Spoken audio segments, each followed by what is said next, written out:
सुखदेव भगवान कहते हैं कि राजन नेक कार्य करो। हमारी दृष्टि में भेद है,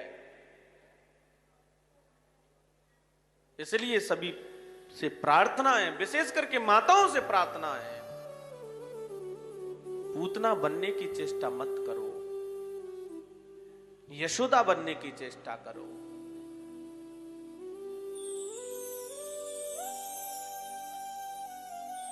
और इसी बात में हमें एक बात याद आ गई, और ये अभी वर्तमान की घटना है संजय भैया, हम सत्य घटना बता रहे हैं। एक मजदूर व्यक्ति है और अचानक से हमारी भेंट हो गई, और भेंट हुई तो उन्होंने हमसे एक बात कही, आप जरा गहराई से सोचिएगा। बोले महाराज जी, आपके थोड़े से हमको मालूम हुआ है कि बैंक में थोड़ी सी जानकारी है। मैंने कि हाँ वो तो है, बताएं। तो आपसे एक छोटा सा निवेदन है। बोले क्या? बोले मैं बेटे को अच्छी पढ़ाई के लिए एडमिशन कराना चाहता हूं, लेकिन मुझे इतना जानकारी नहीं है, लेकिन बेटे के लिए एजुकेशन लोन लेना चाहता हूं। प्रभु आप ये दिलवा देंगे तो बड़ी मेहरबानी होगी, कृपा होगी। जब ये बात कही तो हमने कहा कि भैया आपकी दो बेटियां हैं, एक बेटा है, और सबसे बड़ी तो दोनों बेटियां हैं, बेटा छोटा है। तो बेटियों की क्या पढ़ाई पूरी हो गई? बोले महाराज जी बेटियों को तो नहीं पढ़ाया, लेकिन बेटे को पढ़ा रहा हूं। मैंने कहा ऐसा क्यों? बोले महाराज जी बेटी तो बस शादी विवाह होके पराए घर जाएंगी, और बेटा थोड़ा सा आपके आशीर्वाद से कुछ पढ़ लिख जाएगा। मेरा तो जीवन मजदूरी में ही चला गया, लेकिन शायद बेटा पढ़ जाए। संजय भैया आप यकीन मानिए, व्यासपीठ से मैं गलत नहीं कह रहा हूं, ये बात इसलिए कह रहा हूं आपसे। इन बातों को सुनकर के मतलब मेरे आंसू बाहर तो नहीं आए, लेकिन अंदर इतनी वेदना हुई कि देखो तो सही, इनके अंदर के बेटी तो शादी होके पराए घर जाएंगी, कोई बात नहीं, चली जाएंगी, लेकिन बेटा कुछ कर लेगा, ऐसा क्यों?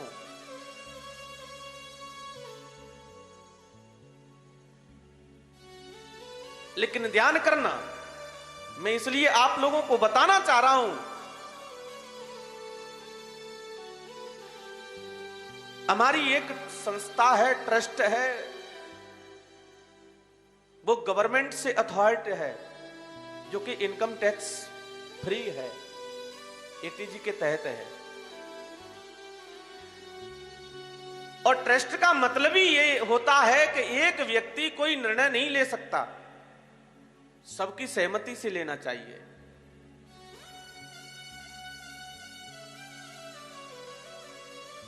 लेकिन मैं इस व्यासपीठ से आपसे कह रहा हूं, हमारे संजय भैया भी यहां पे बैठे हैं, ट्रस्ट के सह सचिव हैं, हमारे देवकीनंदन अग्रवाल बाबूजी भी गुड़गांव में बैठे हैं, वो सचिव हैं,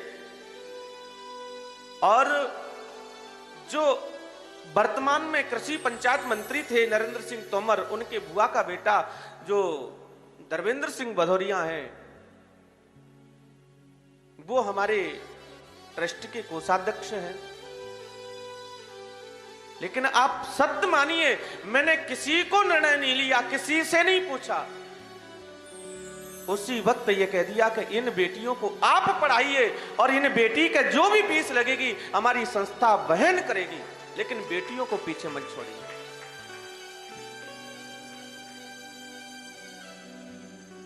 बेटियों को पीछे नहीं।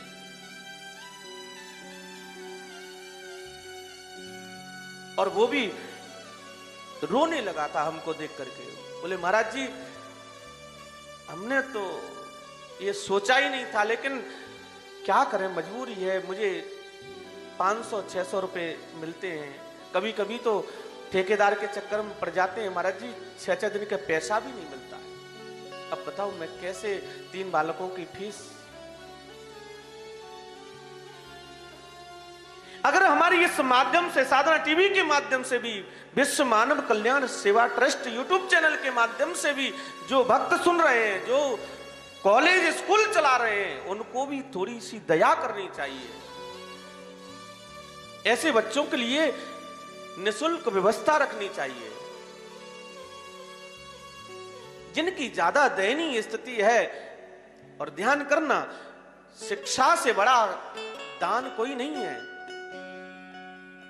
लोग बात कहते हैं ना कि दान किस वस्तु का करना चाहिए, तो ध्यान रखना, अन्नदान और गौदान और बिटिया का कन्यादान से बड़ा कोई दान नहीं है। उससे बड़ा कोई दान नहीं है।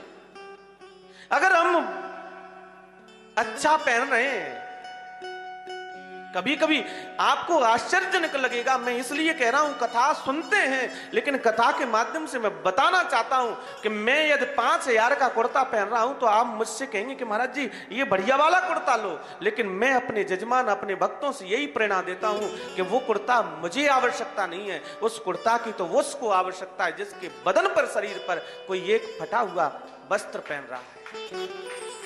उसको आप प्रदान कर दोगे तो मेरा ठाकुर भी आपको सुन लेगा कि सच्ची कथा करना और कराना सार्थक है।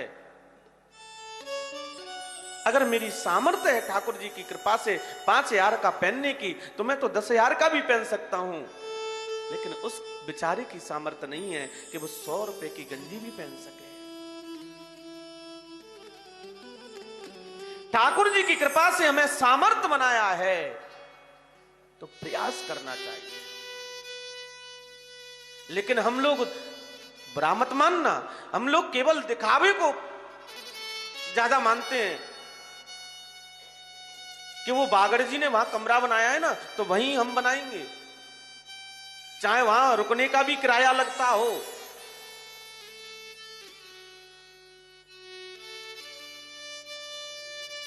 लेकिन मेरा करबद्ध प्रार्थना है, आप भेड़ चाल में मत चलिए, जानिए और परखिए।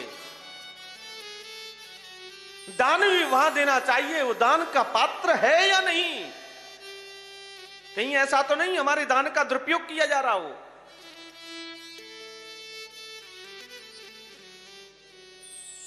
आपके दिए हुए दान से एक कन्या का भी जीवन सुधर गया, तो समझ लीजिए आप इससे बड़ा पुण्य कोई हो नहीं सकता। और इस बात को मैं व्यासपीठ से इसलिए कह रहा हूं, हमारे जो बागेश्वर वाले महाराज जी हैं ना, धीरेन्द्र कृष्ण जी, अभी आपने संस्कार पे देखा होगा, आस्था पे देखा होगा, 2020 से जब क्रम चालू हुआ तो 11 कन्याओं का विवाह करना प्रारंभ किया था। और उन कन्याओं का विवाह करना प्रारंभ हुआ था जिनके माता पिता नहीं है। और अभी जो शिवरात्रि के पावन पर्व पर तो जो बुंदेलखंड महामहोत्सव किया है, 155 कन्याओं का कन्यादान किया है